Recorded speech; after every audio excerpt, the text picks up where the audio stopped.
Welcome to Leading for Life Stories, Season 3. I'm Bob Judson, I'm the host for this podcast, and I'm absolutely delighted to have you here joining me.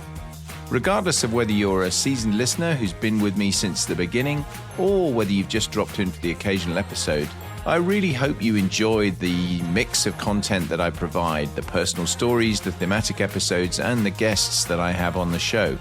And I hope you find it all interesting and at least some of it useful. And without further ado, let's go. It's always a lot of fun to make this podcast, and particularly when I work with great guests. But this week was absolutely outstandingly entertaining because it was with two good friends of mine who I've known for a very long time, who are also RAF fast jet pilots. Air Marshal Greg Bagwell and Air Vice-Marshal Sean Bell, both of whom I've known for a very long time, all the way back to really early days, particularly with Greg, who was in flying training at very much the same time as me. He went down the Tornado route, flew the Tornado for a very long time as a very senior guy as well in the Air Force, ultimately reached a 3-star rank. So went up through all the various leadership levels, and now outside has been working in the defense sector, runs a bit of a portfolio business, and is the president of the Air and Space Power Association. Sean Bell, Harrier pilot, a little bit further behind us in the system, but not that much. A very experienced guy in terms of flying the Harrier. He went through the university route where Greg and I both joined straight from school. And he also went all the way up to 2-star level, having commanded squadron, station, etc., as did Greg and I. And having left, is also in a portfolio career mode, does a lot of work these days with Sky News. You may well see him on the TV quite regularly with Sky News talking about defence-related issues. He's frequently there. And because of that, both Greg and Sean have put together a thing called The High Ground, which is the Air and Space Power Association podcast, which is really good. It's got some great things on it. And if you're interested in this kind of stuff, talking about contemporary issues around air and space power, then that's definitely something to listen to as well, because they or watch, because they have a video version of it, and it's a really great show. And you won't be surprised, obviously, with the background of those two, that they've got some fantastic leadership thoughts and some great ideas, and therefore it was a really fun, lots of banter type podcast, but also with a lot of serious stuff in there as well, which I hope you'll find useful. So really hope you enjoy it as much as we enjoyed making it, because this one was a real laugh. So without further ado, off we go. Well, this week, what a privilege, joined by not one but two former RAF friends of mine and two different types of aviation men. One from the Harrier world, one from the Tornado world predominantly. So I'm going to have to just keep a tight rein on Sean Bell, because otherwise he'll dominate the podcast as the resident Harrier pilot here. But it's a real privilege to have you guys. I'm really glad you could join. You are both hosting your own podcasts for the Air Power or Air and Space Power Association. And I think that's going to be an interesting topic of our conversation, as well as the individual stories you've got. But welcome, both of you. Thanks, Bob. Thanks, Bob. It's always great. And we'll try and keep Greg's tornado stories down to a minimum, because with the podcast, I already spend a lot of time with him hearing his stories. And they're a bit longer because we didn't run out of fuel after about an hour. Well, this is true. You had somebody to talk to him in the cockpit anyway. So why did you True.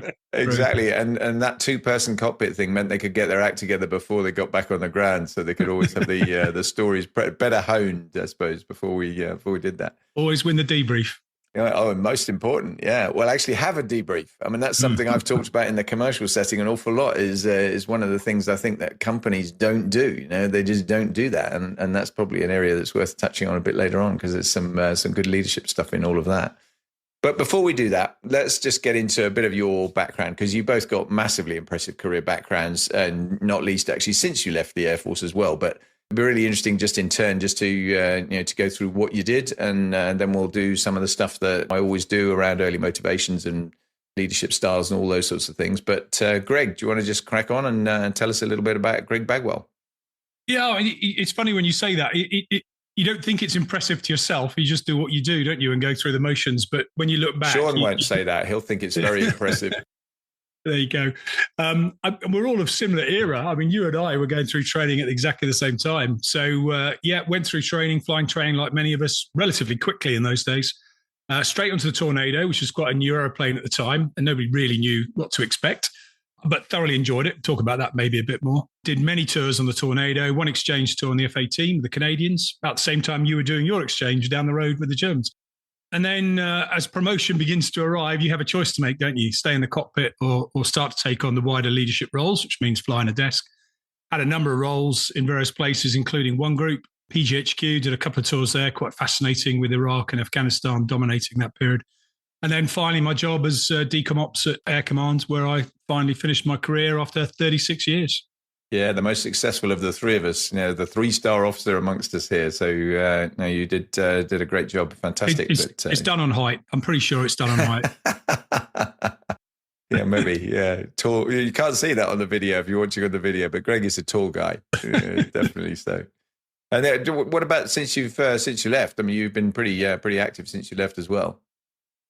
Yeah, went into the commercial sector as is many people's sort of calling, try and make some money, and but more importantly, I think try and put some of our knowledge back into the system that then helps it sort of do the right things. I know people don't always view it that way, but I certainly do.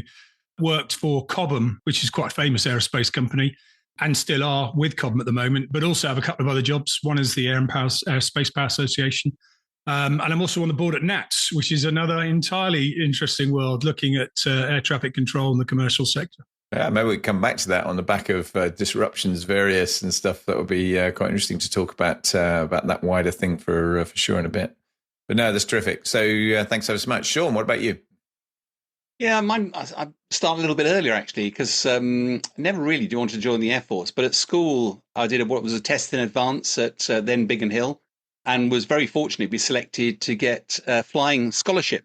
I had nothing to do with the Air Training Corps or anything like that. Got me 30 hours of flying. I had to sell my little motorbike at the time to get the extra 5 hours to get my PPL.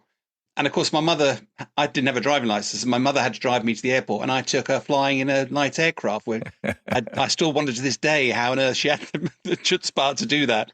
But I got the bug then, and I went off to university, not because I found myself particularly academically gifted, but I played a lot of hockey, bit of rugby, flew for hours and hours on the university air squadron system, got over 100 hours flying the Bulldog, and just got hooked. And that was the sort of catalyst for me for 3 decades in the Royal Air Force. I think, although I joined and it was the Cold War, we saw the last bits of the Cold War. But ever since that time, the last 3.5 decades, been sort of wars of choice. And most of us, I remember when I first joined, very few of the seniors had any medals.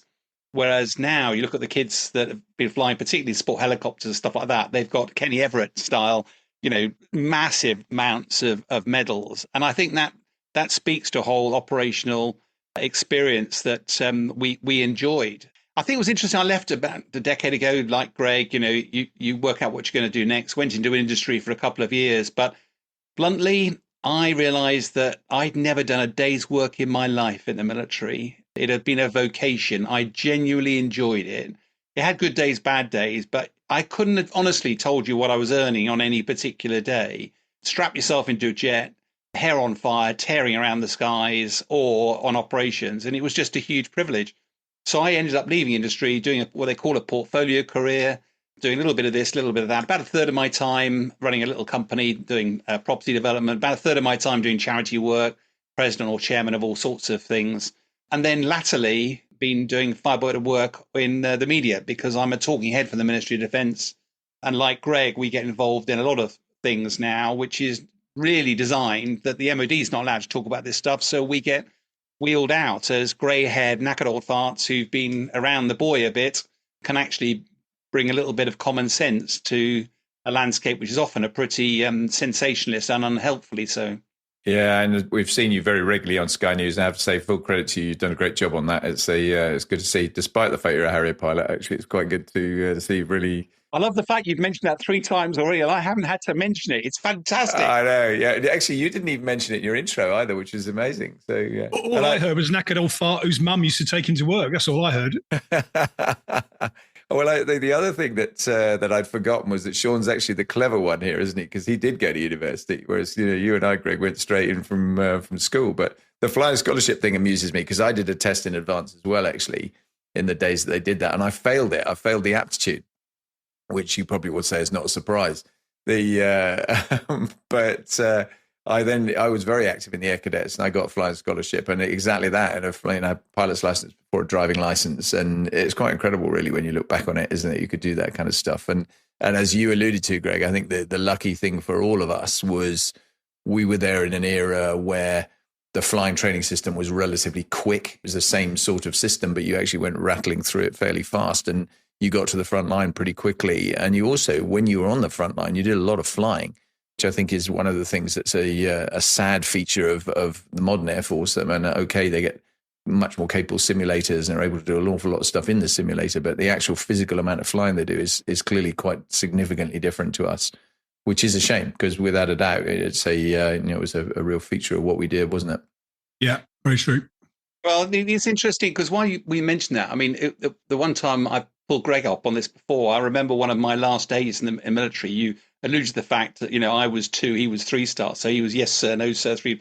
And I remember being on his carpet one day having a very heated conversation because there was the big trend in the Air Force to try and reduce flying hours and try and ramp up the use of simulators. And understandably, there was a view that the only reason we were doing that was to save money. It was the financiers trying to literally just whittle away. And of course, ultimately, there's no replacement for the fear, the adrenaline, the visceral sense of flying. You don't get quite that in a simulator. And I do think there was a really interesting debate, which goes on to this day, about what is the value of simulation. And there are some advocates that say, why would you ever need to fly? And I've always used the example of Top Gear. If you remember Jeremy Clarkson at the Luna Seca race circuit with the Honda NSX, and he could drive this thing around the circuit on his Xbox really quickly. But of course, when he put him on the track for real, he was nowhere near the time. And they said, well, is it because the simulation is rubbish? He said, no, it's because I can sit on my couch, pushing the back end of the car an inch away from the wall and not feel any fear. As soon as you're on the circuit itself and the car twitches, this fear that runs through your body. And I think that's the one balance. And I think we still are struggling as a service to work out where that balance lies. I agree with that. I think the other aspect of difference is the G-force and the physical side of the flying, and particularly with modern airplanes. Having been lucky enough to fly the Typhoon at it was the very final stage of my flying career. It's a really physical airplane. If you're going and doing combat in that, you're pulling 9G in it, and it'll at below about 10,000 feet, it'll sustain that. So that's a very, very physical activity, and you can't do that in a simulator at all. You don't get the G. It's bolted to the ground. The visual's very powerful, and it gives you all the kind of sensations. But that and the fear element, I agree, and the kind of level of risk, particularly with some of the kind of flying we were doing when we were trundling around at low level, was definitely a factor. I mean, Greg, you must have spent a chunk of time flying around at 0.6 at night in the Tornado. I mean, that had to be pretty interesting as well, I think. Yeah, and you sometimes felt like you were in the simulator because you could just about see as much, especially when it was in cloud. But you had to remind yourself that there was quite a large piece of granite with your name on it not far away. I always said this, that when they bought in airbags for cars, it was the most dangerous thing they ever did. And what they should have done is put a 6-inch spike on all driving wheels, because that would have made people drive a lot more carefully. So I think there's a lot in this idea of the risk element, and therefore what risks you then take as an individual. Of course, we might get to this. We might be talking about machines making these decisions, and then we're in a whole different ballgame. G's an interesting one, isn't it? I don't know, Greg, how much G did you routinely pull in a Tornado? Because I suspect, like us, the more G you pulled, the more you lost speed. Yeah. About 3 or 4 G. If you're pulling more than that, something had gone horribly wrong. It was straight line, fast speed. I know a lot of people you end up talking to about this, then they talk about, because I've never flown like you have, Bob, the sort of a tour on these jets, but I've done a trip in a Typhoon, a trip in an F-16. I remember at the end of the F-16 trip, I said to the Dutch guy, he said, anything else you want to see? I said, 9G. And he went, oh, you Brits, you always want to feel 9G. And sure enough, he went up in a sort of death spiral. And yeah, you can do it, but it just hurts. And when you got down, you had this red rash on the underside of your arms and underside of your legs.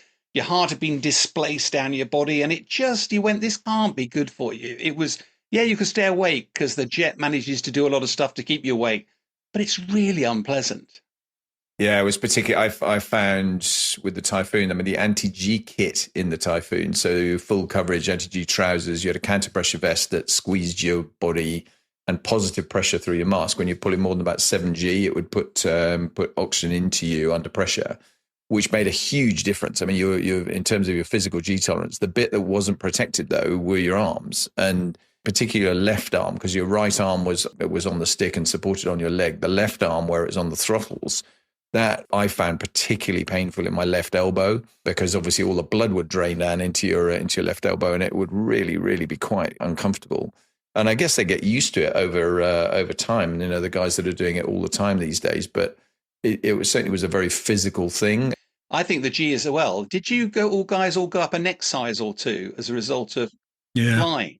Yeah, and a little with bit. That, again, people talk about, but I've got a particularly large head anyway, funny old thing, don't start. And 17-inch neck you went up to. But if you buy 17-inch shirts, they're like tents. They fit Greg rather than slim, sylph-like people like me. So, it was a real they're called biceps and six packs. Sure, that's what fills it out. At least that's what I think it is anyway. Yeah, whatever. For those watching and listening to this, it was the day-to-day life in the Air Force, across the forces. Tremendous amount of good-humoured banter between all of us, which is one of the real features, I think, that was lovely, actually, about the service. I think that the one thing I miss, I don't know about you guys, the one thing I really miss is the people, and and the kind of atmosphere, the camaraderie, all the stuff that we had that went with that, because it was just terrific. Yeah, agreed. I mean, that's what's so great about carrying on the podcasting world and staying involved in the associations that we all do, is you keep that relationship going. Long may it continue. It's also, I think it's one of the reasons both Greg and I get involved a lot with the sort of veteran stuff as well, because I think, Bob, have you interviewed Colin Bell on your podcast? Did a great podcast with him, which was terrific. And I just, people like that, 104 years old, very, very lucid, remembers all the experience he's had. I find it incredibly humbling that things we might grumble about, he did 50 missions over Germany, wasn't it? A whole load of them over Berlin in a little ragtag Mosquito with a navigator, and he'd fall asleep on the way home and leave it up to the navigator to fly. And he wasn't quite confident that he'd get it back. But I just think it's really humbling and actually some of the banter you get, it endures, and it has endured for 100 years, and long may it continue. Yeah, totally so. I mean, it's very interesting reading Guy Gibson's book, actually, Enemy Coast Ahead, which for anyone who's interested in aviation is a brilliant book from that time, and was written obviously before he was sadly killed later on in the war.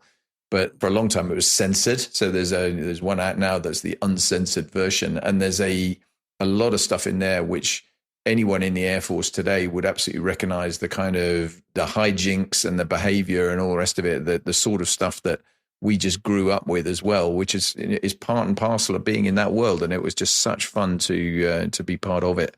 And I totally agree with you. Long may it continue. It'd be a great shame if that ever dies out, because I think it is what makes it special. And to your point earlier, Sean, it was a way of life. I mean, it's not a job. I mean, I like you, I enjoyed every job I had.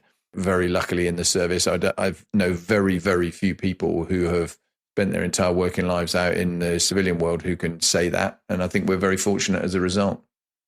Just before we move off the airplanes thing, I mean, I think the other thing that is interesting is, I mean, Greg, you obviously saw the transition through the Tornado as it grew up, as it were, and from GR1 to GR4, et cetera, with all the different capability. I had the same with the Jaguar, where we clearly massively changed the airplane, and we were in the MOD at the same sort of time, actually when we were doing the upgrade on the Jaguar, which clearly broke the mold in terms of the way we did that. Maybe we can talk more about procurement and stuff in a while.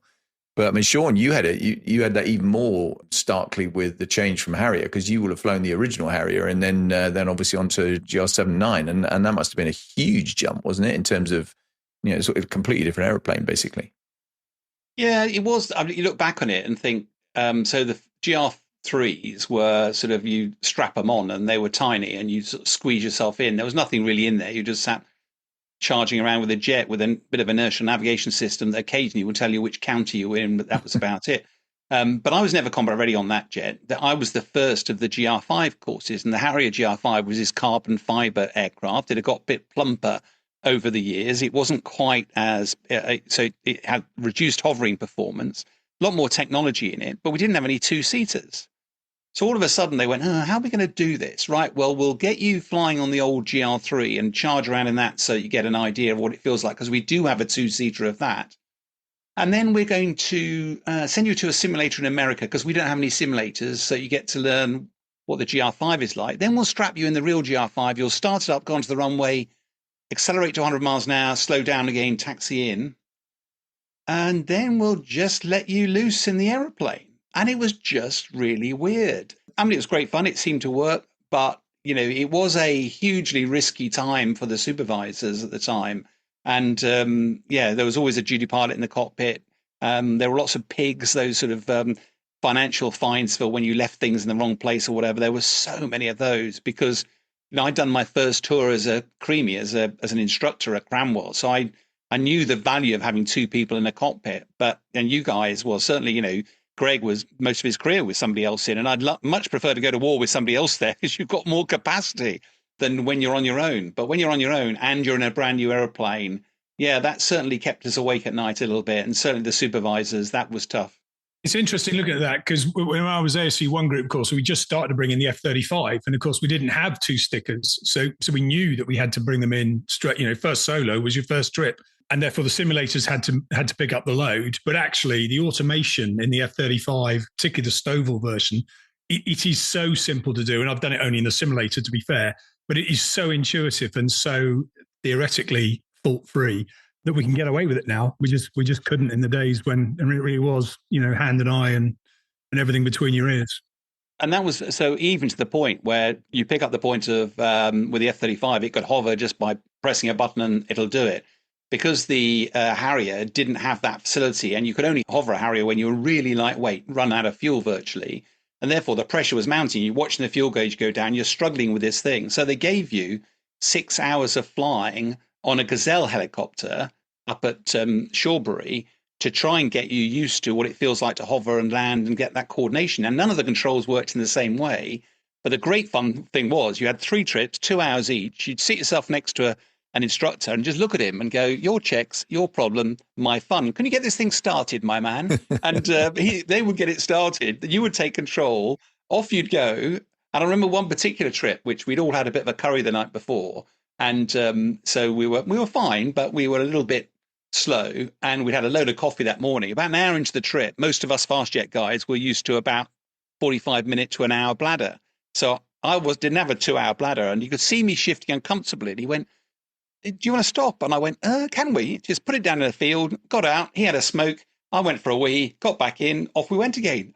It's just a completely different world. So, but no, it was really interesting ways of innovation, just trying to find ways to help us that transition. Of course, once you've got experience, then you become an instructor on that aircraft. Now you know the mistakes. Now you know the sort of challenges, and you're much better placed to look after the next generation. Yeah, the simulator thing's interesting too, isn't it? Because the Jaguar, similar deal. We had a 2-seater. You did quite a few 2-seater rides when you went through the conversion unit. Having the simulator was, it was the cockpit was there, but in the old days, the visual for the simulator was hilarious because it was literally a physical model with a camera running around on it. And the worst thing that could ever happen was there was a spider on it or something like that because it magnified everything hugely. So you'd be flying along and you'd come across, either a toy dinosaur that someone had put on there or a big spider, which would look very big when you're flying along. But it didn't really prepare you. It wasn't like the aeroplane at all. So you couldn't, there's no way you could have just said, right, I'm going to jump in it. Not least because the aeroplane, certainly in its early stages, was very unforgiving. I mean, handling wise, it was very unforgiving, and also ergonomically, the cockpit was classically. People had taken a bucket of instruments, thrown them in there, and left them where they stuck. And so there was stuff in places that now you look back on it in terms of cockpit design, you think that is just crazy.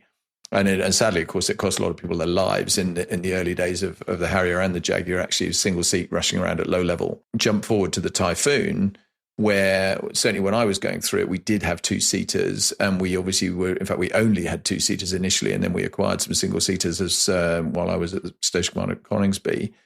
And then we obviously did everything pretty much single seat quite quickly because the airplane was so easy to fly and so forgiving that you didn't have those kind of worries. And now they don't do any 2-seat stuff, even when there is a 2-seater available. The first trip in the airplane is a single seat trip. And it's been that way for some time, which is testament to the kind of type of capability the airplanes offer these days, I think. But it's also, I think, and we're swimming in Lamk a bit here, but I do remember those early days, it wasn't carefree handling. You had to be really careful. And if If you had fuel in the fuel tanks, there was certain G limits, certain rolling limits and stuff like that. You had to commit all of that to memory. And the challenge was, of course, you can't, you've no way of knowing how all that stuff gels together. Whereas now, and I remember flying in a Jag, my best man was a Jaguar. I remember flying the boot and he was letting me fly a lot of it. And of course, I was naturally just putting a little touch of rudder in every now and again when I was doing a rapid roll. And he went absolutely apoplectic. And he said, "Leave the rudder alone, what are you doing?" Why? What's the thing? He said, "If you do that, we'll spin out of control." And, and you thought, oh my goodness, it's a footrest. It's a footrest, not a flying control. So it used nose wheel steering on the ground, and a bit of rudder on the runway, but airborne, no, not so much. I mean, it's interesting. Again, when we all jumped in Typhoons, and obviously there was a real mix of people doing that, where having an airplane that was, because Tornado was fly by wire, but it wasn't the same carefree thing. I don't think, Greg, was it? With the Typhoon was you literally, we had, in the early days of it, we were experimenting, right? How extreme can we be, particularly doing combat and things like that, where it's what can you do with the controls that, and find out what actually happens, which was just extraordinary. So because you could go effectively full pro spin controls, if you like, and the airplane would just go, well, I'm not going to spin you, but I'm going to give you the best performance I can give you, which was amazing. Yeah, not just the handling, either the engines as well, where you could literally slam them from idle to whatever. But you used to be a bit more careful with the older engines. No, absolutely right. I mean, the disadvantage, of course, with that kind of airplane as well, was one of the things I had to do as the station commander at Coningsby was say to people who'd been used to flying around for years at low level, and me the same. I mean, I loved it. I absolutely loved the low flying. Was look, okay, we still need to do some low level for obvious reasons to go and do low level visual identification and those sorts of things, but actually you negate everything that's good about the airplane by being down at low level. Its radar's less effective, its missiles are less effective, it's using fuel like there's no tomorrow. It's incredibly powerful. You had a real challenge with keeping the speed under control. If you're flying around at low level, you often used to use auto throttle to try and manage that. But there was a really big shift. But Greg, you had the swingy wing thing. I mean, which must have been entertaining, not least in terms of, as Sean says, more limits than you know what to do with for every conceivable wing position and all that sort of thing, I guess. Yeah, you're only allowed to use 3 of them officially. I won't say what was done unofficially, but officially the one at the back, the 67 wing as it was for show. It wasn't really practical. It turned like nothing once you put them back there. The middle setting, 45 degrees, was for most flying above 300 knots. And if you were landing, taking off or turning, you threw it forward. So yeah, it was pretty straightforward. You just got used to throwing an extra lever, but then Sean had loads of those. Yeah, just move the shiny ones. It was that was the banter, wasn't it? Right? If it's not shiny, then don't move it. It is funny though. I mean, I look at pictures of cockpits. I was just doing it the other day for something, and looked at a picture of the old Jaguar GR1 cockpit, and you go, oh my God. Whereas now, I mean, glass cockpits and the simplicity of everything that's there, the ergonomic design of it, along with the airliner industry, it's the same thing, really. I mean, it's just transitioned the world completely in terms of the information it feeds you and how it does it, and it's really, really good to see. Because apart from anything else, in the military context, or indeed in the civil context, I guess, it's just giving you, as the pilot or the crew, depending on what kind of airplane you're in, it's giving you so much more capacity to do stuff with the airplane, as opposed to have to worry about just flying the thing, which was clearly one of the things that we all had to do in the early days. And that's got a massive, massive step forward. I think one of the things that, because I was a requirements manager on the F-35 for a couple of years, and I think, as you say, a good pilot, it wasn't about up, down, left, right, faster, slower. It was about situational awareness. And when you were scattered with it, most of the instruments I remember in the Harrier were, what's your oil temperature? What's your oil pressure? And frankly, you don't need to know what it is. What you need to have is a little light if it all goes wrong. And what you'll need is lots of stuff that sifts the data coming in and actually presents it to you in a manner that you can understand. And I was talking to somebody the other day, again, on a live set of Sky, you're listening to the producer telling you something while the interview's going on. And most of the correspondents will not have that because it's so distracting. Whereas all of us will have flown with a couple of different radio frequencies, different voices coming in. You're sifting it out, waiting for that little nugget that go, oh, that's for me. And I think that's the bit that when you're doing that and trying to sift everything else, the F-35 was all designed to make that as easy as possible, because it's not about flying the aeroplane. It's about generating that capacity so you can operate it effectively in a very complex world. Yeah, I mean, Greg didn't have this problem, of course. He had someone to do all that while he just sat there and had a cup of coffee in the front for most of the trip. I remember flying once. So it was an ex-Vulcan nav when we got airborne. I'd not flown with him before. And as I put the gear up, he said from the back, he said, "How'd you take your tea?" he was joking, but for a second I wasn't sure.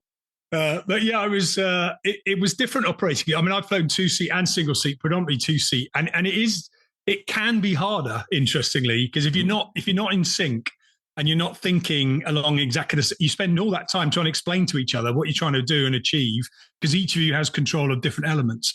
Whereas when you're on your own, you just make the choice and get on with it. It could be a bad choice, of course, in which case it's not necessarily a good outcome. But yeah, 2-seat flying actually did take quite a bit of effort to work up as a crew. So you begin to understand instinctively what you're doing. How often did you fly as a constituted crew, though, Greg? Because for ops, I understood you tried to constitute, but obviously outside ops, you didn't. No, you were constituted as crews generally. Even as a flight commander or boss, you'd pick your nav, or they pick you. And there was a navs union, so it was quite clear when they didn't like flying with somebody, they'd make that crystal clear, because ultimately, obviously, you had their lives in your hands. But yeah, you did try and fly constituted. Now, you were quite happy to jump around a bit. And if you're a supervisor and instructor, you'd obviously fly with anybody and everybody. But yeah, on ops, actually, you would try and fly constituted, because once you were working well as a team, you didn't want to break that team up. And you'd try and move heaven and earth to try and keep crews together. Yeah, it makes an awful lot of sense. I mean, I was the other way around from you, Greg. Of course, my only 2-seat tour was the one you've alluded to, which is my exchange tour with the Germans. And that was fascinating because the spec for that job was you had to be recce experienced, reconnaissance experienced, and not Phantom qualified. And I was going from the Jaguar on a recce squadron down to fly with the German Air Force on their recce F4s. And so I'd never flown 2-seat, I'd never flown the Phantom. So I went and did about 25 hours on the UK Phantom, which was an air defense aeroplane, different engines, different avionics, different cockpit. I mean, a bit like your Harrier thing, Sean, with the helicopters and stuff, really. You kind of go, well, what's the value? I mean, there was some value in terms of the 2-seat bit for sure, and the handling, because the airplane is a much bigger, physically bigger airplane than the Jaguar, and has some interesting kind of handling characteristics as well. But the fascinating thing for me with the 2-seat thing with the German Air Force was, and you'll both laugh at this, because I'd been told before I went down, it was right, okay, Bob, go down, enjoy the tour, have fun, don't just keep your mouth shut, don't make waves and make a fuss about stuff. So I was keeping my nose clean, doing exactly that, and very much enjoying what I was doing on the squadron. I did the training group, and then I was on the squadron drifting along. And the boss got me in one day, and I'd been there probably 5 or 6 months, I suppose. And he said, "Hey Bob, we really we want to tap into your experience and everything you've done before. So we'd actually like to make you responsible for all the combat ready workups of all the guys on the that are coming onto the squadron." And I said, "Oh, okay. Well, I'm really flattered. Thanks very much. That's great. But a couple of minor things. One is probably it'd be good if I was combat ready myself if I'm going to do that. And the other one is if you actually want me to do that with the pilots, I need some kind of formation leading qualification, because I don't have that. And obviously I'm not backseat qualified on this airplane, so I can't fly with them.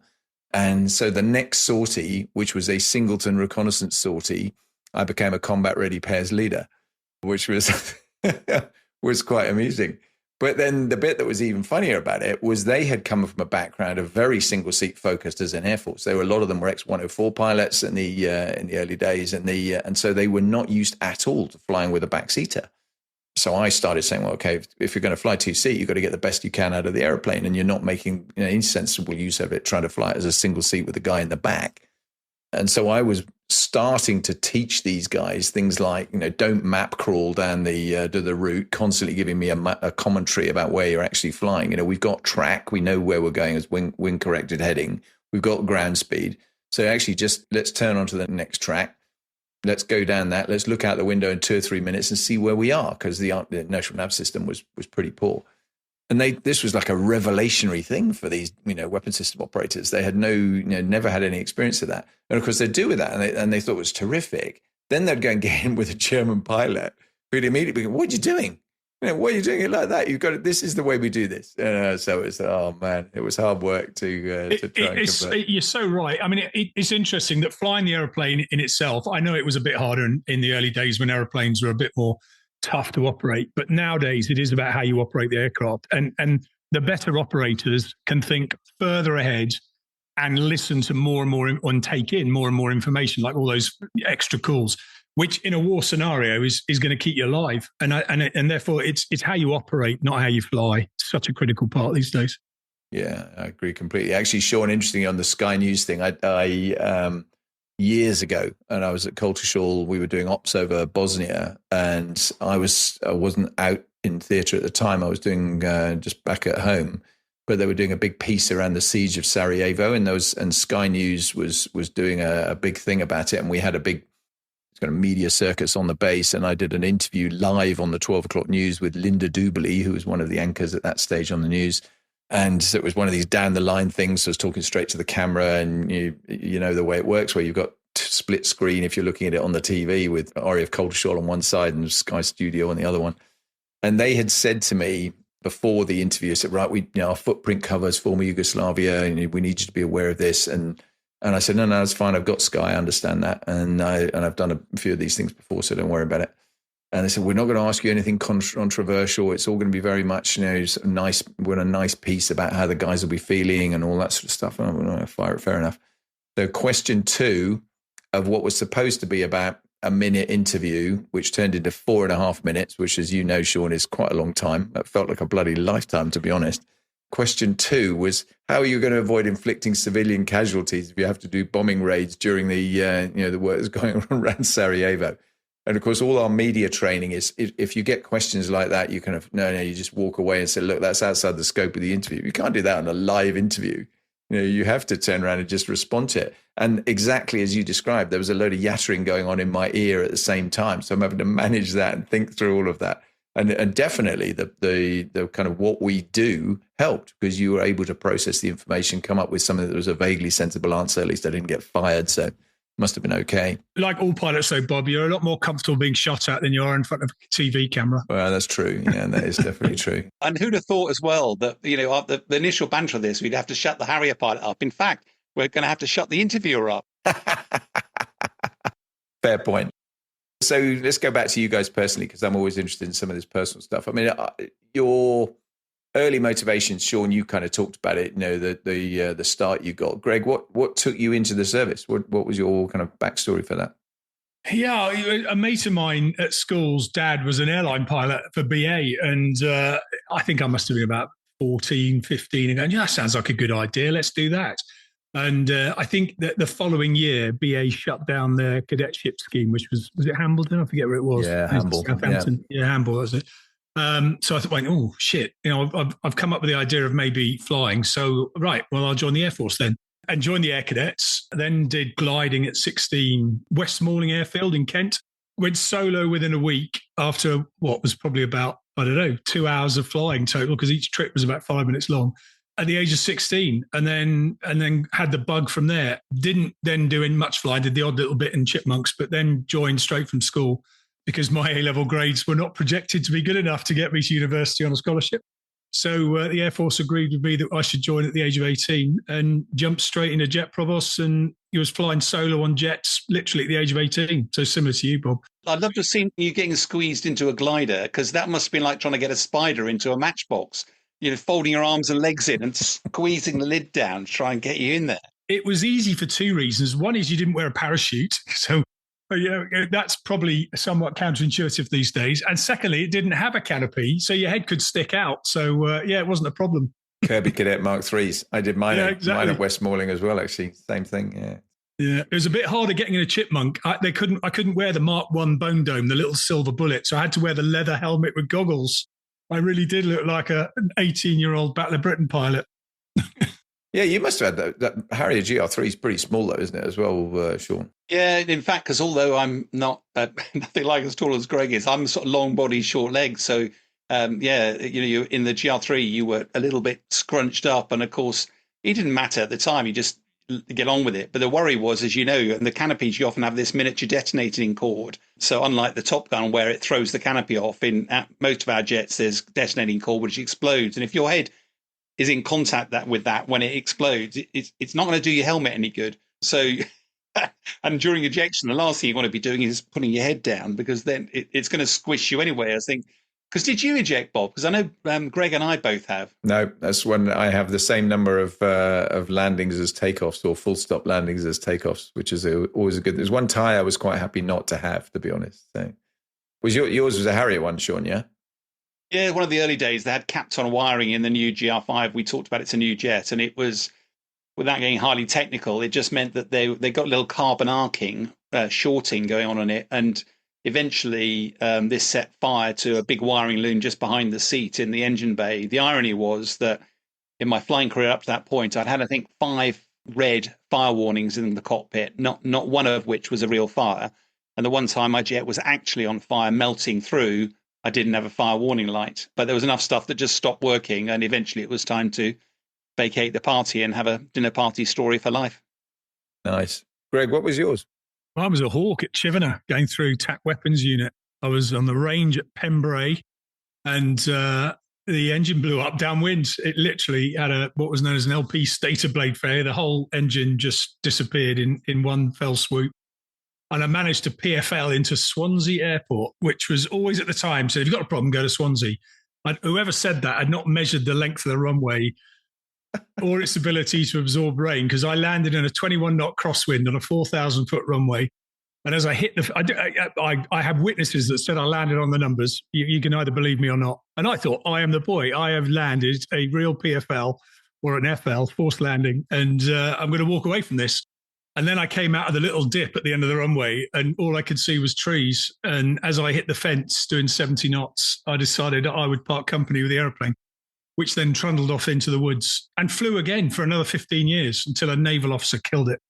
Wow. Needed a bit of repair work, I'm guessing, after it got into the woods. It needed a new wing and a new engine and a new undercarriage, yeah. Yeah. Did you? I mean, that's your testing the 0-0 capabilities of modern seats to the limits doing that. I mean, any after effects or... No, surprisingly not. I mean, I can still visualize it even now if I shut my eyes. It was pretty dramatic, but quick for obvious reasons. I didn't have an awful lot of time to get ready to hit the grounds.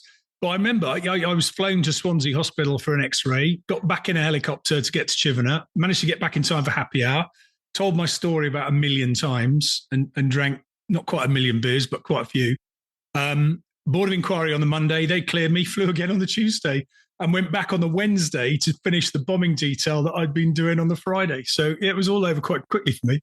Wow. Yeah, that's seriously quick. What about you, Sean? Was yours pain-free at the end of it? Well, it was slightly different. I mean, because my incident happened to 2.5 miles up, and it so you were gliding, but the Harrier was never very good at gliding. And I think it was what Buzz Lightyear used to say was falling with style. And I don't know if you've ever done free fall parachuting, but the ground doesn't come up to meet you until about 5,000 or 6,000 feet. And then you start to get this ground rush starting to happen. And it became evident then you're going to have to get out. And I think most of us flying, you're always paranoid that you get out and the jet would crash into a school or a built-up area. And it's not being brave. It's just literally being one of those things. So you keep driving it. North German plane was quite busy. So you know it's going to be fine. Jump out. Fairly low. That's the only thing I got hard time about afterwards. Board of Inquiry, did its bit and whatever. And I think the incident happened about 2.5 miles up, and I got out about 300 feet, but largely just to make sure the jet wasn't going to go anywhere. And of course, the seat's working, it works fine. But unlike Greg, so I got a bit of blood around, got a bit mashed up, but I was fine. Got back to the airfield, went into happy hour, started consuming my few beers. Suddenly the medics came rushing in and went, "We haven't done a blood test on you yet." Well, that's a bit of a waste of time now, isn't it? So sure enough, you went off, did a blood test. They'd stitched me up and a few other bits. But the back was the worry. Lower back, I had a bit of a sore lower back. And I remember the doctor, I won't mention his name, but I do still remember him well. I used to play squash with him regularly, and he wanted to inject my lower back with lots of dyes and things like that. And I went, I'm not comfortable with this sort of quackery going on around my back. And in the end, in the privacy of his office, he said, "Look, if you can still beat me at squash, then you're probably fit to fly a Harrier." So sure enough, the next day, lots of pills, painkillers, went on the court, thrashed his ass on the court, cleared me to fly, off I went and flew again. But ever since then, I've had all sorts of lower back issues. So I'm not entirely sure that was that smart. But I think all of us, we just had a lust to get flying again, and we were given the chance to do it. And to this day, that is the post-ejection medical test. What, play a game of squash and see if Play you a can game win? of squash, beat the doctor, yeah. Find yourself a fat, unfit doctor is my advice. It is very funny how people respond in this. And again, it's something about the kind of way we are. I think I've not having ejected myself, but obviously I know lots of people that have. One of the guys that did was my New Zealand exchange officer when I was in Commander 6 Squadron. But we had this horrible moment where he had a bad bird strike up near Lockerbie, actually, which was obviously the first thing we were going, oh, please don't be anywhere near Lockerbie. But he ended up jumping out of the airplane quite low, but was basically fine. But we didn't know that for a while. We had that very uncomfortable 15, 20 minutes where we knew we'd lost the jet and we hadn't heard from him and we weren't sure whether he was okay. But anyway, the next thing is he rang up the ops desk and his opening comment to me when I was talking to him, he said, hey, boss, I was due to pick up my wife from Norwich today. Can you just ring her up and tell her she'll have to get the bus? And it's always stuck with me because it's such a ludicrous thing. You think you've just thrown away this airplane with all the trauma that goes with that and everything else. And that was kind of just cut through all of that, focus on the day. I don't know if Sean's was the same, but the adrenaline was coursing through me for probably the first hour or so when I've seen photographs of me just after, and I looked pretty steely. And I remember comforting the fireman at Swansea Airport who had not seen airplanes crash through fences before. So I had to put my arm around him and see if he was all right. But there's then a picture of me a few hours later, and I look physically and mentally drained. But yeah, when your adrenaline is pumping, you can do all sorts. You're quite calm, cool, and collected. It is interesting that so my boss at the time was a guy called Richie Thomas, an ex Red Arrows boss as well in the past. But I'd only jumped out about 7 or 8 miles away from Goodisloe, and I'd landed obviously because I'd jumped out fairly low, fairly close to the jet. And being diligent, I'd tied up my parachute, which meant that when a jet came across, they couldn't find me at all. A helicopter came and picked me up. But when I landed back at Goodisloe, my boss wasn't sure I was alive. And out from this helicopter bounced this steely killer of man, bleeding from his chest, huge grin on his face. And this guy was in tears, gave me a massive hug because he was just so pleased. As a squadron commander, in your later life, when you're then a squadron commander, you're paranoid about ever losing somebody. And he thought he'd lost somebody. But it ended well.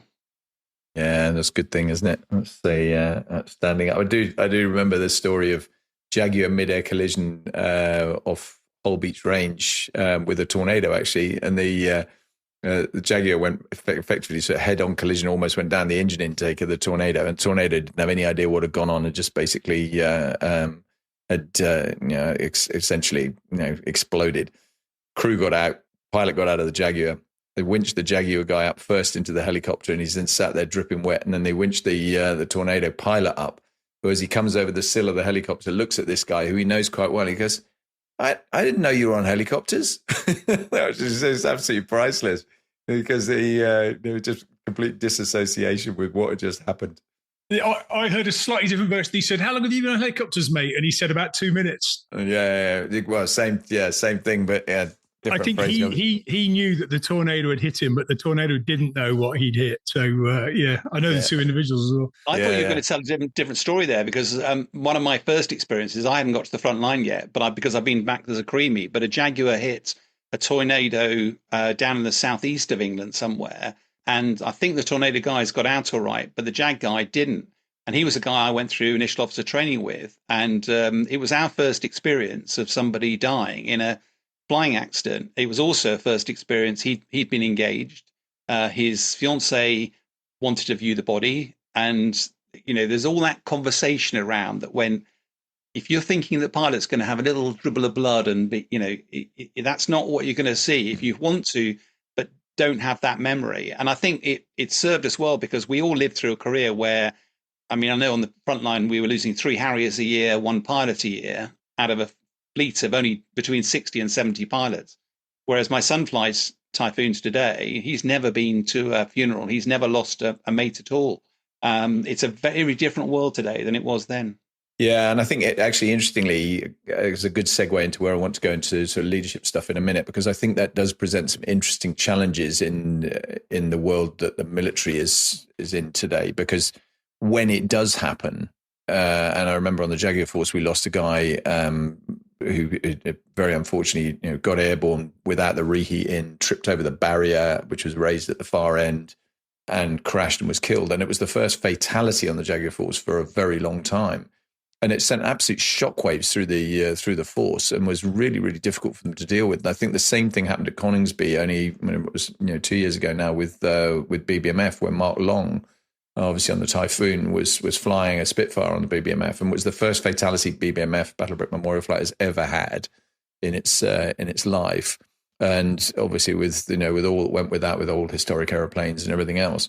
And it's the same thing where it's really difficult. It's a really big leadership challenge for people to take people through that. And I think that's an ongoing problem for the service now, because you're just not used to that happening now.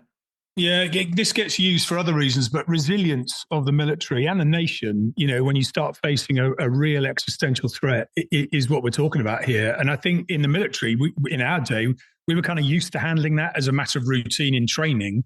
And had we shifted to a war scenario, I'd like to think we would have been far more equipped to just handle that and get on with it. But you never know how the human brain is going to react, of course. And I'm not advocating that we kill 1% of our entire military once a year just to get used to it. But it is something that this generation and the nation in this world that we live in now is going to have to come to terms with. Not because we all want to go through a war, but to be mentally prepped for it. You look at Ukraine. How did Ukraine shift from being what was, in theory, a sovereign country sitting there happy in peace, and suddenly shift to a complete war footing? Yeah, and actually look at the Russian side of that, and just the level of kind of pain tolerance of losing the casualties on the scale they are. I mean, it's just extraordinary, frankly, that they could do that. Yeah. And bear in mind, we lost, 456, something like that, casualties in Afghanistan over 20 years. Every one of which made the national news and this sort of thing. And I mean, they're losing more than that a bloody week. Well, a day, I think, at times. Yeah, completely extraordinary.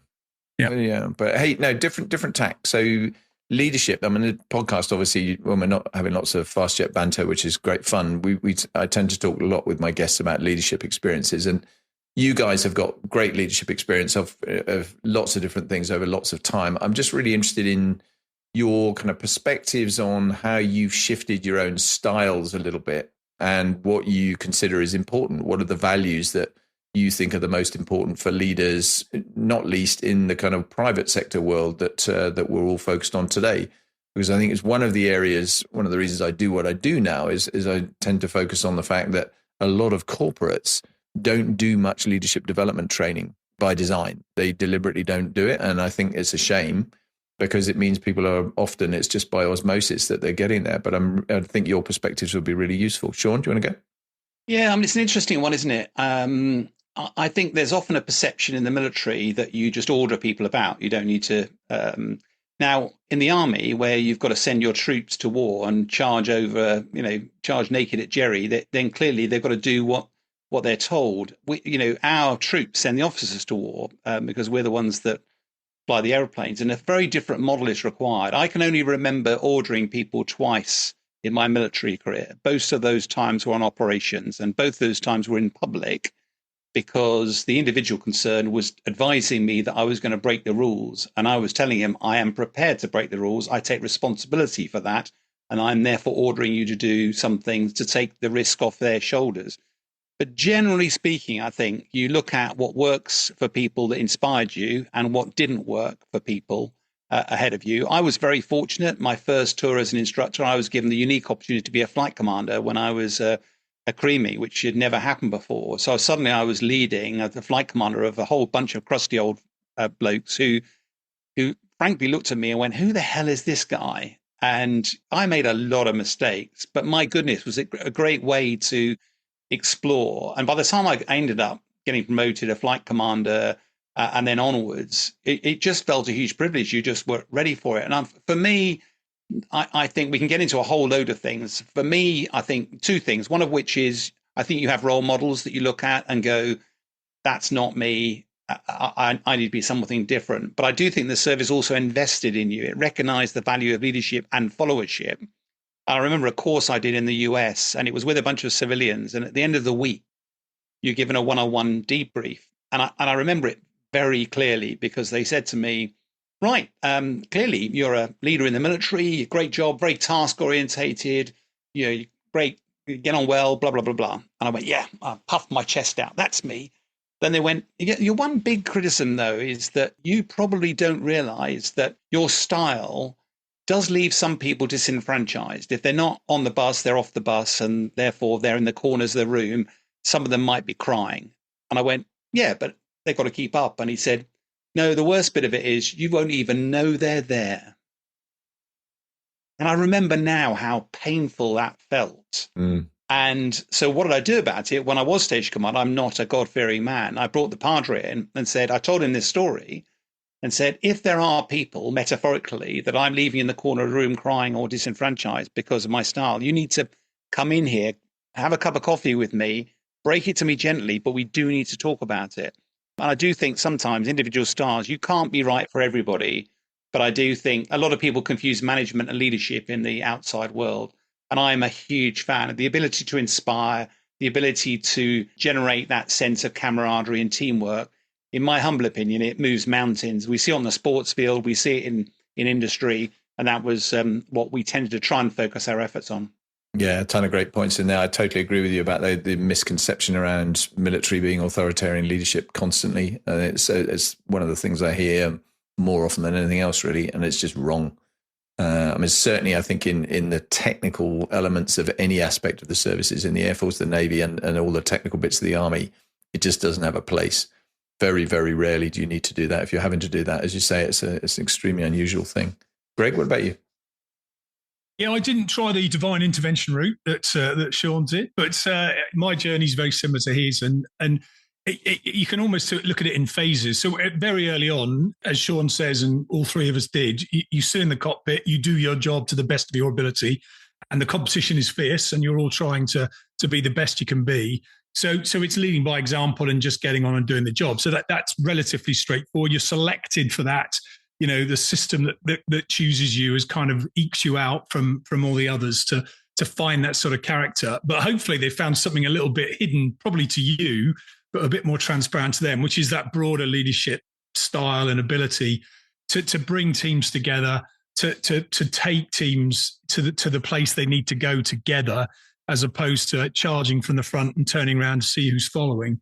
And I think as time went on, you know, I've had to adapt that and become more self-aware. And I think I'll be honest with you, I was still on that journey even when I left, you know, because that sort of natural heroic leadership style that we all kind of got brought up with, it sticks with you a little bit, and you kind of trying to break away from it is not easy. But as you start to take on bigger challenges, you know, even as a station commander, it's probably the first time when someone comes up to you, you're worried about when the airplanes are going on operations or doing X, Y, Z. And actually the biggest problem you've got is the water main or your electrical system or the med center. And now you're having to deal with much more diverse problems with people that don't respond to charge, you know, over the top, let's go. So your leadership style has to adapt. And in the commercial sector, I found it even more so because everyone's got their own motivations. They're quite rarely similar. I mean, militaries tend to operate with like-minded people. That is not true in the civilian world. Everyone's got their own agenda, their own mindset, their own goals. And pulling together teams that are really quite diverse in outlook, not just in who they are, is a real challenge. And I think being self-aware is the critical bit. How am I coming across? How am I going to achieve what we're trying to achieve in the best possible way? Not here's my style, lump it or leave it, because that really doesn't work in the long term. And we've all got examples of good and bad. And I think, you know, trying to cherry pick what you see as works. And if I went back and did it all over again, I'd probably do it quite differently. I'd like to think I'd do it better. But, you know, I learned a lot on the way. And I think there are times when perhaps I wasn't as self-aware as I could have been about how I could have managed teams better and listen to more people, or at least give them their voice, and then allow everyone to see what the right outcome was together and then move forward as one. Yeah, again, great points. I think the interesting thing, developing one of the things you were talking about there, when you become more senior, and I think it's true in any organization, but for us, you know, when we were running stations would be a great example, or for you went on and did, you know, it was as an air officer commanding, you know, had a bigger kind of command remit within the Air Force. You cannot stay just focused on what you know a lot about. And you know, for us, flying airplanes are very easy as a station commander to say, right, I'm going to focus on doing the operations thing. The reality is you've got all this other stuff which you don't actually know anything about. And you have to become more not only reliant on other people, but be genuinely aware that it's no use trying to drill down and micromanage what's going on that you do know about. And again, I think that translates directly into the corporate world. where let it go, empower other people, grow other people that are working for you, take the safety net away from them, let them be as you wanted to be when you were in those kind of roles. Because it's too easy to stay, I'm good at that. That's what got me promoted. That's why I'm an expert at this, and then stay attached to it. Yeah. One bit of advice I used to give to anybody once they took on a new role and a new rank is don't be somebody different. Don't suddenly think you've got to move into a new, I've even seen people change their voice, I have to be more serious now or whatever.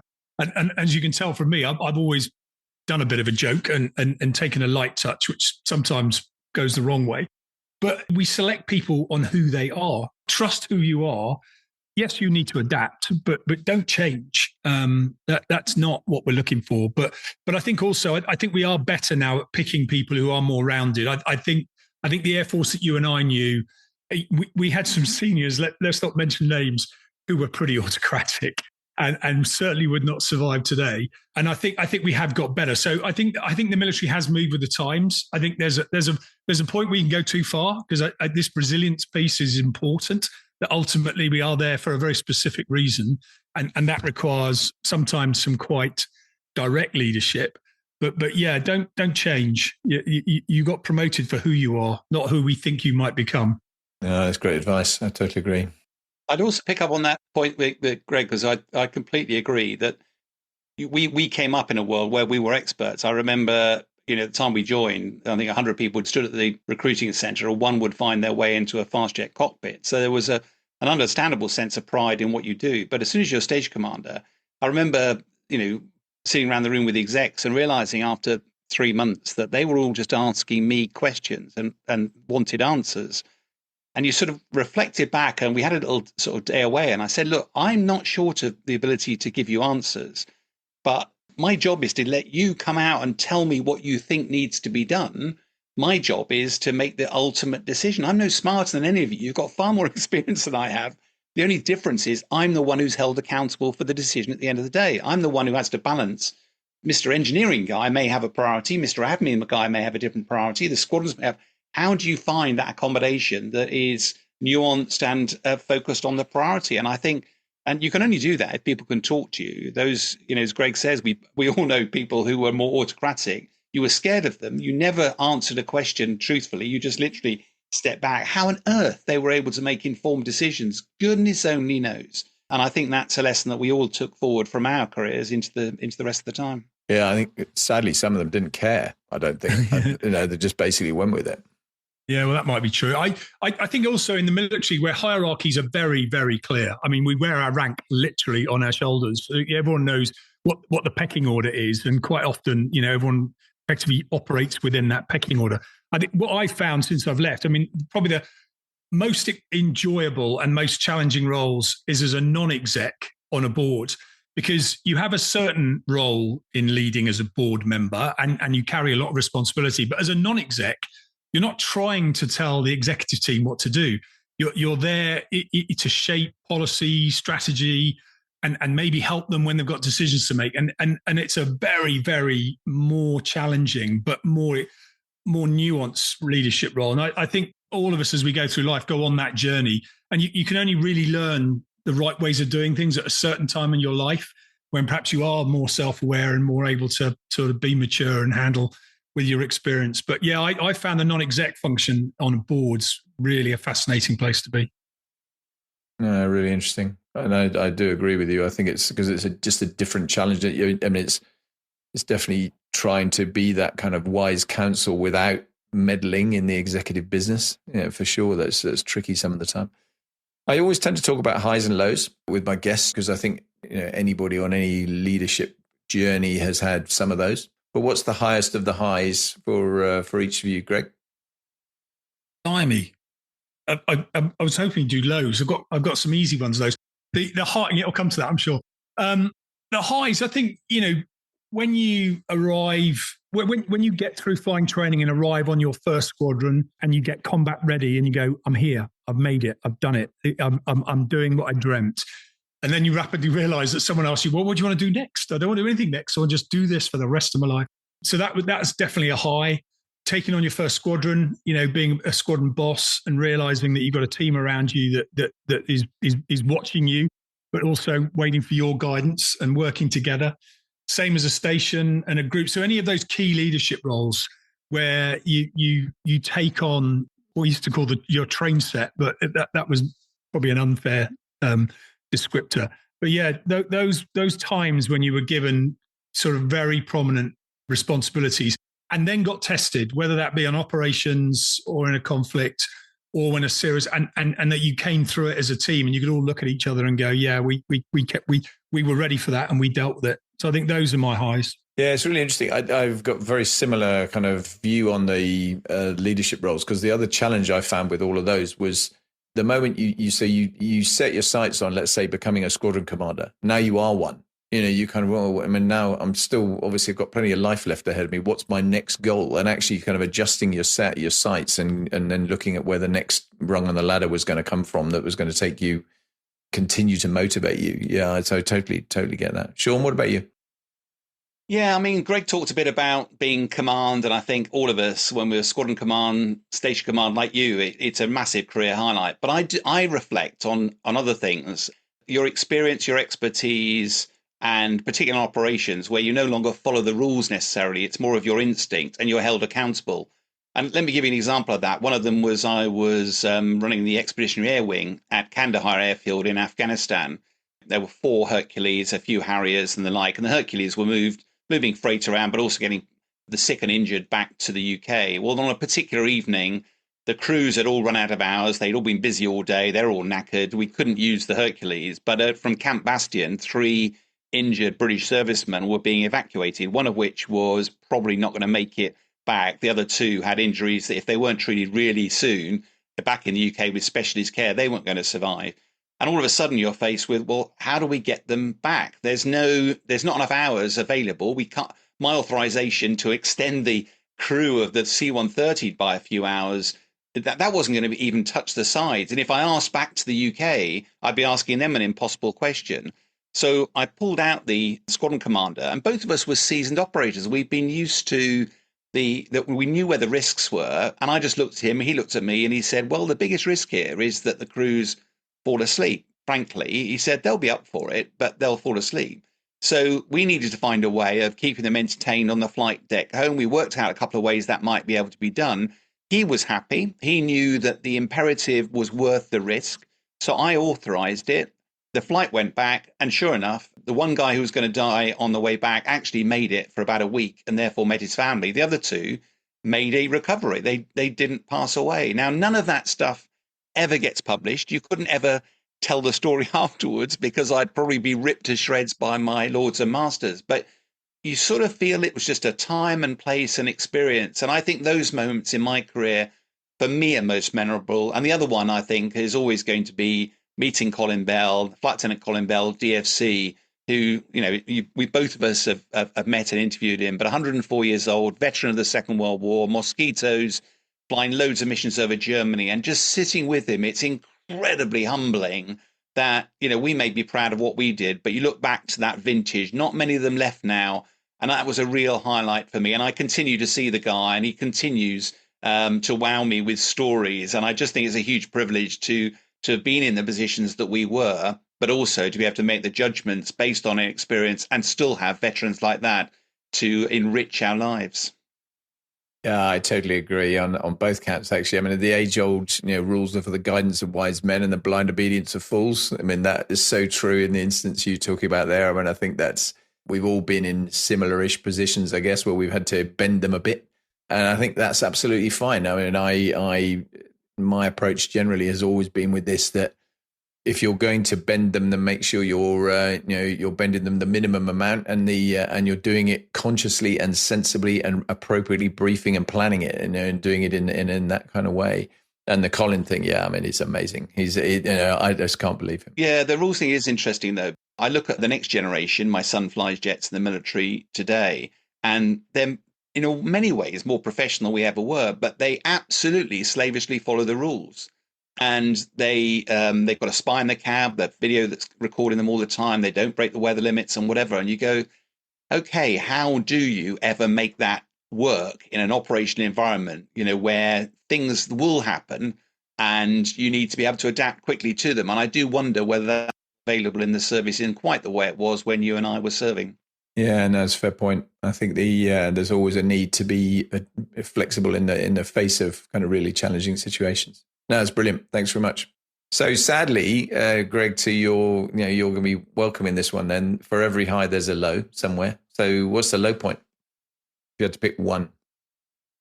Okay, if I've got to pick one, I'd say 2010. I was ASC1 group. The defence review at the time had been pretty brutal. It effectively halved the combat air force in one fell swoop. And going up to Cottesmore to tell the Joint Harrier Force that for them the war was over. Then to the Tornado Force to tell them they were going to lose half the force. I think Jags were also on the chopping block in that same breath. That's fine. That's part and parcel of life. You deal with those things. You're in the military to do what you're told to do. The government decide what the policy is and you get on with it. What was the most difficult time for me then was the fact that the public presentation of that review was that everything was fine. And that, we were going to cope with fewer numbers. We could do far more with less. And it was the disconnection, if you like, between what was actually happening to the people that were looking up at me going, well, why are you telling me this? None of that makes sense. And what they were hearing publicly.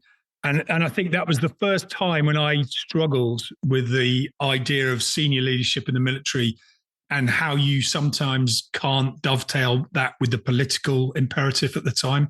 And I saw other occasions when that happens, and even right up to the point that I left. But that 2010 moment for me was a real growing up moment of, wow, this is suddenly getting hard because I'm now on point and I'm having to say something to the team that I know if it gets out will get me in trouble, but it is the truth and I owe them the truth. And I think the divorcing of what the political narrative was from the actual truth, that was probably my low point. Yeah, I've had a few of those, and selling the Kool-Aid to people that you wouldn't drink yourself, was certainly one of the things that ultimately was part of my decision when I was going to go. But Sean, what about you? Yeah, I was reflecting, I think, like Greg, there is a view, isn't there, that in wartime, certain commanders prevail, but in peacetime, they don't. And I think Greg and I are sort of cut from the mold where I certainly flourished on operations where here's your training to get on, and the rule book doesn't have to be followed, but you are accountable. If you break the rules, do so with the full knowledge and off you go. So I was a bit more sanguine about some of the Harrier decisions going or whatever. I think that it goes back to one. I remember the low point of my career, though, very clearly, was when Gulf War won. We talked about the Harrier. We were on the first Harrier GR5. We were brand new. You couldn't even deliver a 3-kilogram practice bomb properly. Tornado Force went off to war. And who was one of the first guys to get shot down? A guy called John Peters, he and John Nichol, his nav. I've been through training with John Peters. I was godfather to his daughter, Tony. You guys will probably know well that he had struggled through training. He had not made it through to the front line. He'd spent a couple of years on the Domini. He'd determined to get back to the Tornado, and bless him, he had, but he hadn't had an easy ride of it. And here was him. I'd never really had any problems going through. Here was me stuck at Dechu Mamanu trying to work out how to deliver a 3-kilogram bomb fairly, whereas John Peters, who it felt to me, what was he doing in a war zone? First guy to get shot down, and now we weren't even sure he was alive. And I remember going back to my room in Dechi in tears and just really questioning what I was doing, why I was there. And I remember my flight commander came in, John, who he was an ex-Red Arrows, and we had a really long chat about it because it wasn't about losing a mate. It just felt wrong. The whole situation felt wrong, and I felt that was. Yeah, it stuck with me to this day. Yeah, I did a podcast with John Peters, and he is really powerful, actually, because he talks in some detail about his experiences as a POW. And, wow, I mean, I haven't had to put sort of warnings out on many of my podcasts, but I did on that one because it's pretty emotional stuff, no question about it. I mean, I think like most of us, actually, we watched them get captured, get paraded on TV, and thought, blimey, we're probably never going to see these guys again. And it was amazing that obviously they did come back from that. The Gulf War, similarly for me, actually, I was on exchange when the Gulf War happened with an Air Force that wanted absolutely nothing to do with it and a government that wanted nothing to do with it. So it was pretty challenging because the Jaguar force obviously were very actively involved, and I was watching all my mates disappear off and go and do it. And I think for all of us, it's not about being warmongery. It's about that you've trained for years to do this stuff, right? And so when the boat sails, you kind of want to be on it at that point, which was definitely a real frustration. That's quite a good sort of a segue, actually, with what you've just said, Greg, particularly about the kind of cuts and bits, to talk about where we are today. Because I think I mentioned at the front end, you are both doing a lot with the Air and Space Power Association. Greg, you're the president of it, and looking at what is going on in that space. Sean, you're obviously doing a lot of commentary on Sky News about all the kind of conflict stuff that's happening, and so you're really well versed in this. And I just blob the whole thing together with US politics, US dynamic around NATO, pressure to increase funding on NATO, pressure in the Air Force, in the I'd say the RAF, but more broader in the military, actually, around in the UK about getting more strategic defence review that looks on the face of it like it's great, but then a world where we've gone from quite a positive narrative in the public domain very quickly to going back to, right, we're just going to talk about health and welfare and maybe a bit of education, but defence has kind of dropped off the perch again a little bit. I'd just be interested in your perspectives around this, because I always try and talk with guests about the areas they're most expert in, and this is clearly one for you. Yeah, there's a couple of ways of looking at this. I mean, firstly, it almost feels like it's gone full circle. So when you, I, and Sean joined, the Cold War, Russia or the Soviet Union was the threat. We were primed to meet that one single threat, and we were well primed. It was our singular focus. Are we now heading back to that world? Feels a bit like it. And it's a world that I don't think we're as well equipped today as we were then. We're not in the right places. We're not the right size. We don't have the right mentality. We probably haven't spent the right amount of money. And if America starts to get a bit wobbly and starts to be focused elsewhere, where does that leave the rest of NATO? Now, turning back to your point about, are people aware of the requirement for defence? As part of our work in the association, we get to speak to MPs relatively regularly. They are now hearing on doorsteps, am I safe from Russia? Not what you're doing with the NHS. So it is beginning to creep into the subconscious and the conscious awareness of people that this threat is real, and that you can't watch what's happening in Ukraine day in, day out for 3 years and ignore what is happening not that far away. And a lot of nations that are a lot closer to Russia than we are spending now quite large sums of money and spending it now to ensure that they're not next on the list. And I think it's not a time to panic, because NATO collectively, even without America, is still pretty capable.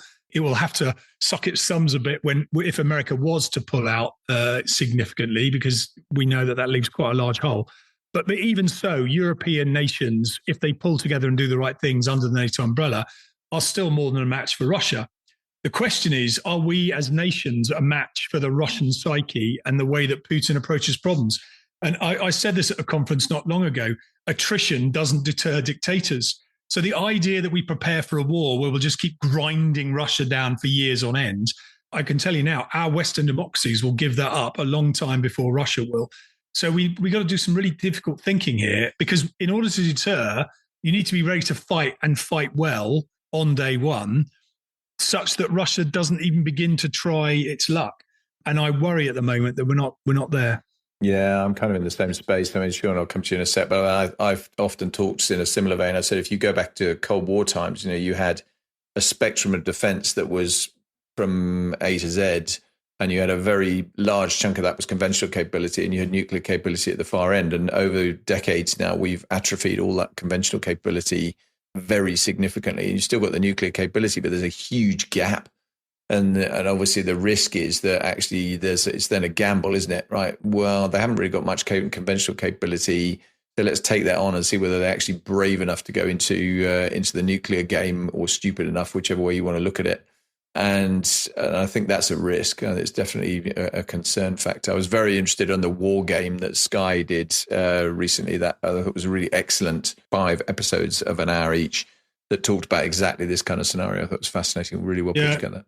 It's good stuff. And of course, you and I both started our career on the airborne nuclear deterrent. Exactly. Sitting in QRA on 15-minute readiness. Yeah. What goes around comes around, eh? Yeah. No, you're right. Sean, what about you? Yeah, I mean, I think for me, there's 3 points. I mean, Greg's covered some of it anyway. I think we all joined us at the Cold War era. Lots of money being spent on defence. We were ready all the time. A bit like you want your fire brigade. It's got to be ready all the time. Then for the last 35 years post Cold War, we've been at readiness. In other words, in 2 or 3 weeks, we'll be ready to go. We can't have your fire brigade like that. They've got to be ready now. That's because we were fighting wars of choice, not wars of national survival. And we were basically taking on Iraq or Afghanistan or the Kurds, nobody who had a credible military capability.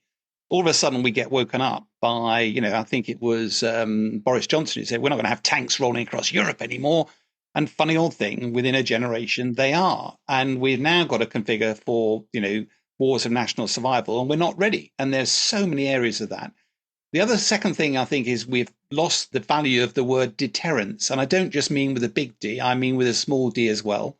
Russia is busy waving a nuclear saber and the whole of NATO, all of the European leaders back off horribly. And you go, hang on a minute, you've got to stand toe to toe. That's the whole point of deterrence. Militarily, we're an order of magnitude more powerful than Russia is as a collective alliance. And yet we're allowing him to bully us. How did that ever happen? And the final thing I would note is that, because you goes full circle to how the public think about this, we are in a democracy, and one of the, the least worst option, I think, as Churchill described it, because we're inherently short term. Our politicians want to get re-elected. There's going to be another general election in less than 4 years' time. There's not enough money in the coffer. And suddenly somebody says you need to double the amount of money you're spending on defense. And everybody's, where are we going to get that money from? Mm. And no politician wants to tackle that. So if they can play this long, they will do. The challenge, I think, is that the world will be spending more on defense, probably significantly. Air and space power will be a lion's share of that, because that's been seen to be the sort of the weapon of choice over the last few years. And therefore, if they genuinely want to make the UK, make defense the foundation of growth for the future, how are we going to do that? And I think there's a great opportunity to do that. But currently, I see no plan to actually do it. And I think the worry for me is, Greg and I were at the Global Air Chiefs Conference, and the government, far from using that as an opportunity to create a vision of what the future looks like, in fact, we were trying to battle with a degree of censorship around, who could say anything at the conference. And certainly anybody in uniform was not allowed to speak in public. And I think that's a really worrying trend. There is nothing more important than the defense of the people of this country. And therefore, we should be having a proper discussion about it. I totally agree. I mean, just to drill down for 1 second on an aspect of that, I mean, when you look at Russia, Ukraine, and you look at drone technology, what's actually happened in terms of their innovative approach, the Ukrainians in particular have been super innovative with this. And I just look at the Strategic Defence Review outcome feels to me that we're still a bit very big platform centric. We're not necessarily being as innovative in our thinking. Now, I might be being unfair, but you guys are closer to this than me. I've stayed a little bit further away from it. What do you think? On one level, you're right. And I sense that politicians today feel that too. And it's almost like it's a knee-jerk reaction. Oh my God, we should buy some cheap drones, otherwise we're irrelevant.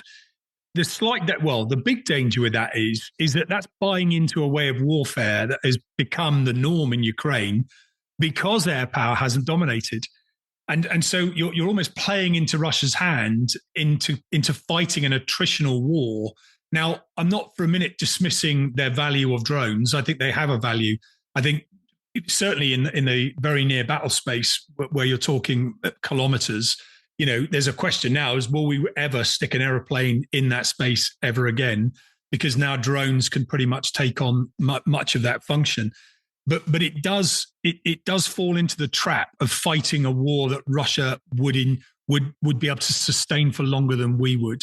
And that's something we need to think long and hard about. Now, the danger is the drones that we then start talking about are much more advanced, much more capable, can go a lot further and cause a lot more damage, similar to our manned platforms. But they're not cheap. And so the whole cost-benefit dynamic shifts completely. And I'll be honest with you, I don't think militaries have figured out the right mix yet. I think Ukraine has ended up where it has because of a lack of air power, and it's found a way to mitigate that, and a lack of artillery. It's found a way to mitigate it. And Russia's merely playing ball with them. Whereas we in the West, we need to think very carefully about how we deter. And is it with overwhelming force that can go very deep, strike very important targets decisively, not just one fire on an oil refinery? You literally waste the oil refinery or the factory or whatever it might be. So I think we need to think very carefully about how we get this mix right. I don't think industry knows what the right answer is. A lot of players now, new companies coming along that are offering this, and they will be very good. And there will be occasions when drones replace manned aircraft or some of the weapons that we currently put on our airplanes for quite a lot of money. So it's not an anti-drone message, but let's be cautious here. Let's not chase what we think is the right answer just because it's working in Ukraine. If you look at how Israel used the drones in Iran, but used a mix of conventional air power too, as did, of course, America, that was a war that was finished, albeit in the Donald Trump 12 days, but it was decisive. And that would deter anyone else from thinking about taking on America or Israel in the same circumstance. I would argue the drones in Ukraine are clearly not deterring or winning against Russia. Yeah, it's really interesting. Sean? Yeah, I sort of agree with that. I think one has to remember that the Ukraine war is a David versus Goliath. Ukraine is a fraction of the size. It's got old Soviet kit. Everybody expected Ukraine to fall in a heartbeat. Russia's lost over 1 million troops so far. And if the Ukrainians were to get dragged into a war of attrition, they would have lost. Artillery shells being one thing normally cause most of the damage on the battlefield.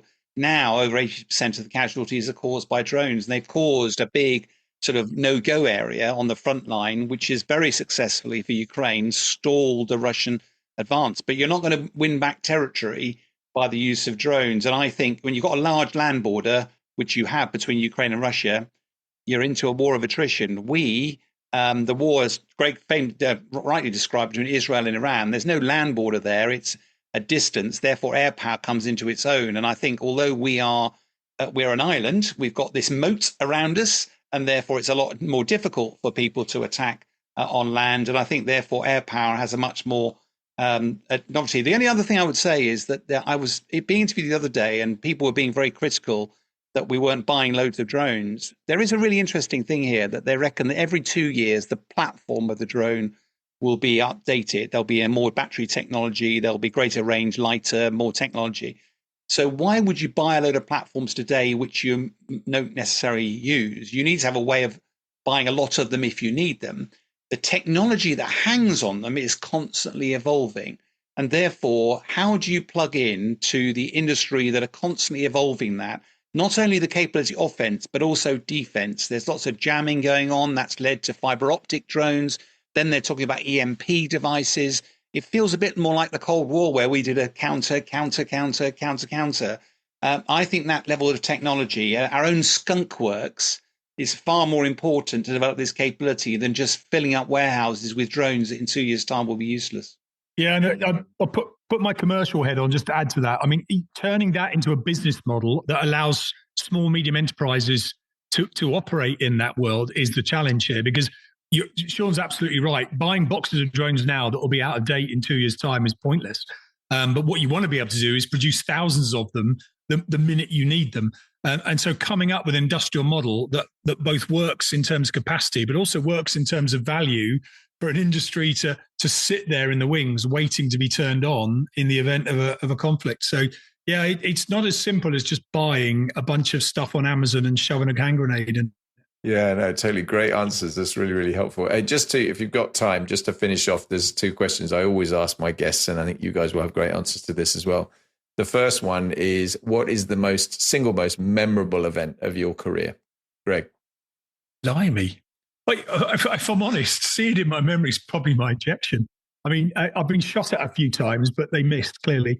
But ejecting out of an airplane is quite a traumatic experience. So I'd say, if as I get older, my memory runs out, that'll be the last memory that will probably be the one that goes last. Nice. Sean? Yeah, I mean, there are so many. The ejection definitely is one of those. But I have to say the one I probably refer to most is one of the last things I did before I left the military was remember the Bomber Command Memorial that was opened on Hyde Park Corner? And it was a huge privilege to be there on the day. It was a warm day. I was in my number ones. There were guests from all over the world who were fairly ancient, were wearing their uniform, and we were going around handing out bottles of water and just chatting. And of course, you're there with your blues, your wings, your medals, all your finery. And I remember a couple of these old boys would, as you approach them, they'd leap to their feet, stiffen their back up, tell you about their stories. And for about 3 or 4 minutes, they would be absolutely mesmerizing. Then you'd make their excuses because clearly they were tiring, and you'd start to walk away. And one of their family would walk up to you and say, "We've known him all his life. We've never heard those stories before." And I do wonder how many people of that generation went to their grave who never really wanted to talk about the war, went to their grave as heroes with so many stories. But those stories have no place in our society today. And I found that very moving, very hard. I still find myself choking up a bit even thinking about it now, because you just think there's a generation now that are gone. I wonder whether we really heard all of their stories. It was really noticeable when I was lucky enough, as you know, to fly on the Battle Britain Memorial flight for a couple of years. And when we had there was still quite a lot of veterans then, 20 years ago. And the Bomber Command guys in particular were exactly as you say. They were very close. It was much harder to get stories out of them. And I think you're completely right. It's a real challenge. This is why I was so lucky to talk to Colin Bell, because he's got so many great memories. It was fantastic to have that opportunity. Absolutely. The last question to each of you then is, what's the most difficult question you've ever been asked? Sean first this time. Well, for me, this is relatively easy because I do so much media work these days. And it's anything about the war in Gaza, because unlike anything else that we commentate on, the Ukraine war, naturally, we're arguing that Russia's been the aggressor. We're therefore sympathetic with Ukraine. We're part of a nation and an alliance that's sympathetic. As soon as you try and provide military commentary around the Gaza war, there's nobody else sat on the fence. You're either for us or you're against us, full stop. And as a military guy trying to commentate on what we expect to happen next, because you're not in one camp or the other, both the camps have a go at you. And therefore, before you even step into that arena, you're trying to provide a measured, objective perspective. How you do that, God only knows these days. But the amount of vitriol that follows on social media, any response you give in that space. So any question around that conflict is very difficult to answer. Yeah, I can well imagine that. That's tricky. Greg, what about you? Yeah, Sean's probably saved me by helping me to focus in on this one. I gave you some thinking time. I knew you were going to need that. I needed it. I tell you, because I was going through all sorts of thoughts. But it's similar to Sean's, but it's less specific, and it's the question from the people that are underneath you when you're in a leadership role, who ask you, "Hey, boss, why are we here?" And trying to explain to them the political imperative, the military need, why the risks are worth taking. And there have been occasions when I've found that question extremely hard to answer. I'm not going to mention them here, but you can imagine some of the places. And then other places where it's been really easy to explain. I remember when ISIS first appeared on the scene and we were deploying into Cyprus, I remember explaining to the team there, who were pretty fatigued and had just come out of Afghanistan and were literally on the way home and suddenly had to redeploy to meet the ISIS threat. And it was an easy question to answer because I had explained what the threat was, what they were seeking to do, and why the whole of the Middle East could collapse. And therefore what we were doing mattered. And yet I've been in operations where at the time and subsequently, I've found it harder to explain the reason why we were there.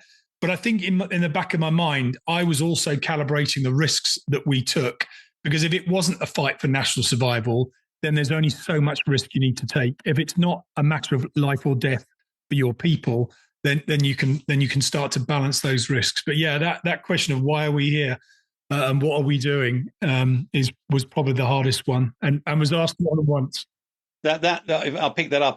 Greg's given me thinking time, and I do remember I did sort of 3 tours, 2 years of my life in Afghanistan near the end, a year up in Kabul. And I remember as a senior guy flying backwards and forwards in some of our transport aircraft, generally speaking, packed full of our injured young servicemen largely. And although we lost 454 servicemen, frankly, they were dead. We lost a hell of a lot, lost arms and legs. And when you're in the back of those aircraft, packed full of these young men, largely who were in dreadful condition, and you were asking yourself that question, when we first went in there, following George W., 9/11, yeah, we're going to kick some butt. many years later, we'd sort of transitioned into a nation building. It was not entirely quite as clear what that was all about.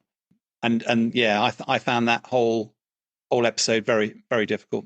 Yeah, we could have a whole separate conversation about a lot of this stuff. Indeed, we could have a whole conversation about an awful lot of the things we've talked about. It's been terrific, guys. Thanks very much. I knew it'd be fun, and lots of banter at the start, but also some great serious stuff that we're covering in there as well. So I'm extremely grateful. Thank you very much indeed.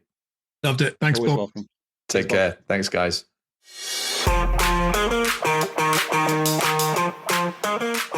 I really hope you enjoyed this episode. It was a lot of fun making it, as I said at the beginning, and I think some great tips, some great ideas, some real interesting exposure to the careers of two fantastic fast jet operators, and who've gone on to have equally good careers outside the military as well. So so much to take away from everything they said. If you did like it, then please share it. Please like the podcast, subscribe to the podcast on your channels. Do all the things that you can to boost it, to help other people get access to it, and make sure we're getting the maximum amount of traction that we can with everything that's there. I do recommend their podcast, the High Ground podcast, which is, as I say, is an Air and Space Power Association specific one. There are a few High Ground podcasts out there, so just have a look, make sure you've got the right one. I'll put the links in the show notes for this on both the podcast platform and on YouTube as well. And if you really get value from it, please do what I ask you to do, which is to think about giving me back some value for the value you get, and go to Patreon, either through the podcast channel you're on and support the show, or going direct to patreon.com/leading4life. And you'll find the opportunity there to help me out and buy me a cup of coffee if you like, and or bacon butty as well if you go for the high end of it per month. And just think about giving me back some of the value that hopefully you get from this as well, because that would be really, really appreciated. But either way, love having you on the show. Really grateful for your listening, and thanks ever so much. And more to come next week. Speak soon. Bye now.